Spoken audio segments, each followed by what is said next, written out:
For row 1, I'm going to add a single crochet into the second chain from the hook, and then I'm going to add a total of 11 single crochet along the chain using the top loop. I'm doing things a little bit different with this tutorial. So one is that I'm no longer speeding through what I like to call the boring bits because it's repetitive. I am keeping everything in real time, but I'm also going slower because the number one complaint on my videos that I get is that it's going too fast.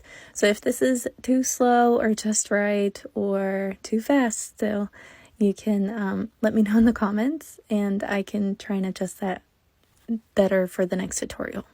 Now the other thing that I'm doing differently this time is I'm adding the written instructions, the written pattern on the video itself for this row. So that if you just want to look at that and then move on to the next one, it's right there. I'm also working on getting all of my patterns onto my website. So there you will find the written instructions, a photo tutorial, and then if you, we're at the end of the thing. So we're going to put 2 single crochet into the very last chain, and then we're going to work into the bottom loop. So we're going to go around the slip knot, and we're going to find the loop that's on the opposite side of the top loop, and we're going to add 2 single crochet into that loop, and that's going to help us make that curve around. And then we're going to from there add 1 single crochet again into each of the next 11 chains, but we're using the opposite loop.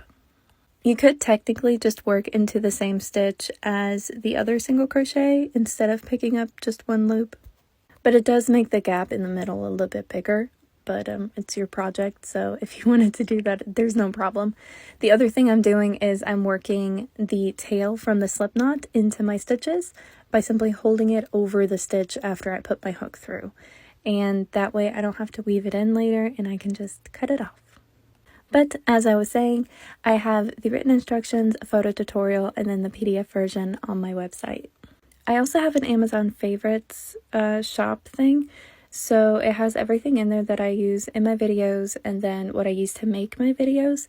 So if you were wondering about where you can find certain things, I'm pretty much an open book. I try to make it accessible, but I realize that I never tell anyone that I did those things. So if you want to check them out, they're there. A huge goal of mine is to make crochet accessible to everybody.